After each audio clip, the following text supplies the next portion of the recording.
Clover. She is my sister's oldest and our middle child. When she was 18 months old, she's 5 now, she woke up, had 107 degrees fever. We took her to the emergency room. She was in a diaper and had a popsicle, and she was admitted right away. They did a spinal tap on Clover. They drew tubes and tubes of blood from her, and 3 days later, nobody knew what was wrong with her. The nurse came in, she checked her temperature, and it went down to 101 degrees, which is still high, but it wasn't life-threatening 107 like it was before. When the nurse left, my niece started screaming and crying because her tummy was burning. The nurse came back in, she lifts up her shirt, she said something to my husband in Tagalog and left the room. My sister and I were in panic mode, freaking out. We thought that her insides were falling out. We didn't know what was going on. The pediatrician came in, he took pictures of her stomach. It was moving, the rash was moving down her legs. It was small, little tiny bumps, and he told us that she had rubella. When we had no idea what it was, we said, what caused this, what happened? And he said, you caused this. You didn't vaccinate your child. We didn't vaccinate either, we only had 2 kids at the time. We didn't vaccinate either of our children, so then we ran the risk of our other child, our older child, having rubella as well. The lack of vaccinating in the United States has become a devastating epidemic that puts our country at serious risk for fatal diseases that could be easily prevented by vaccinating.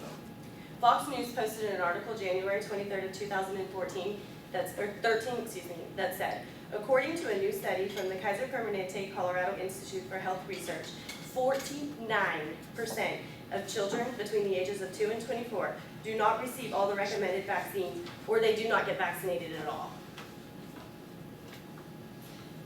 For this topic, we're going to discuss the problems that can be caused from not vaccinating, some of the causes on why people don't vaccinate, and the solutions that we can solve these problems with.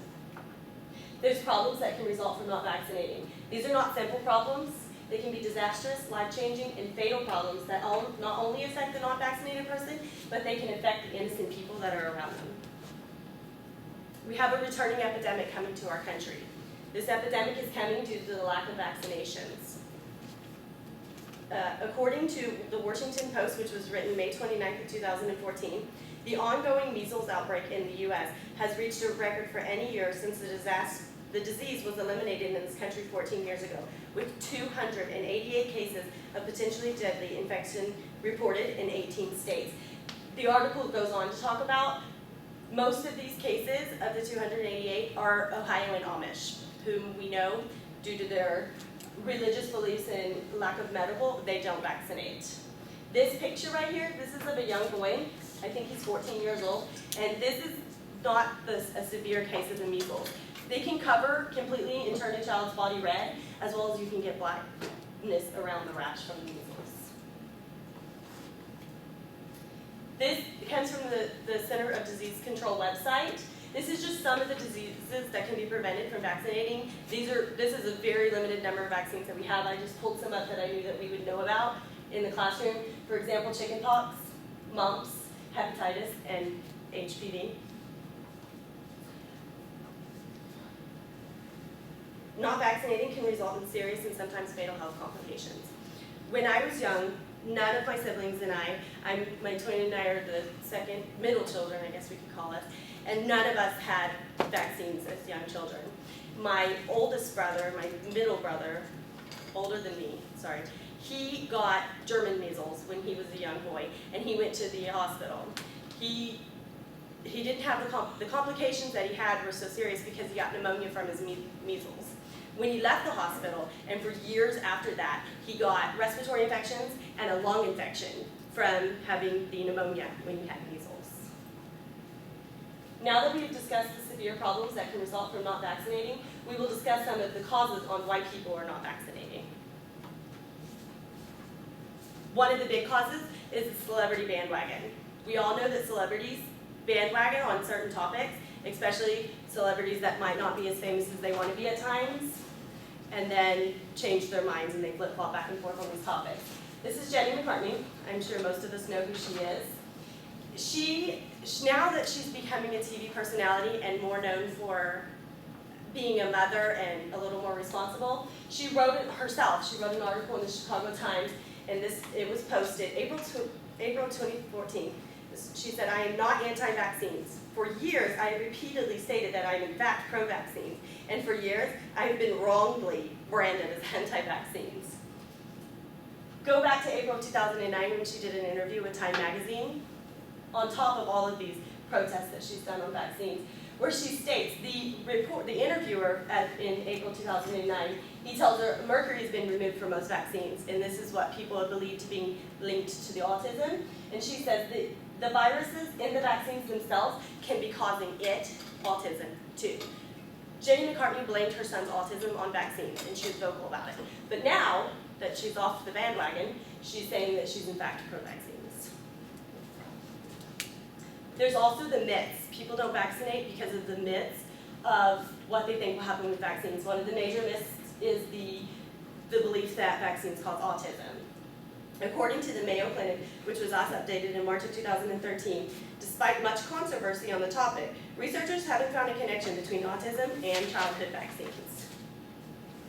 There's also the myth of people thinking that there's going to be an allergic reaction if they give their child vaccines, especially when they have multiple vaccines at once. According to thevaccines.com, this is the picture that I got it from. There's 1 in 1 million chance that your child will have an allergic reaction to a vaccine. There's 1 in 10,000 chance that your child will have or be shocked by lightning.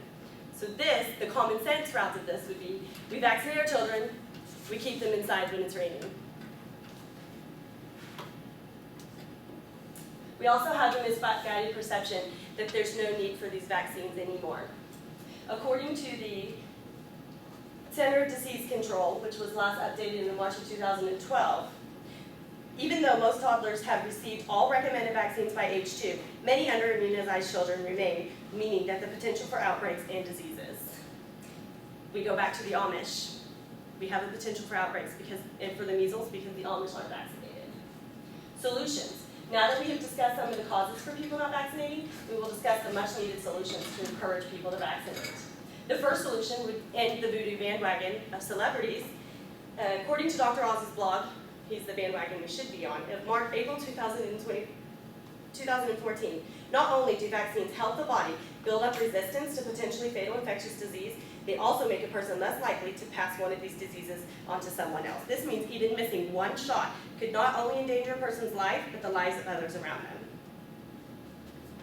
So what's the major solution to this problem? We vaccinate. According to Washington Post on June 26, 2014, simply put, parents who do not choose to immunize their children are ethically negligent. They contribute to the loss of innocent lives. Just to review, we discussed the problems that could be causing from vaccines. We discussed some of the causes on why people aren't vaccinating, and we discussed some of the solutions to vaccinate. I vaccinate because I have 3 young children who I don't want to die of a fatal disease or of pneumonia caused by these diseases. I just want you to think about what would you do if you got one of these diseases, and what would you do if you passed this disease on to someone else because you made a decision not to vaccinate yourself.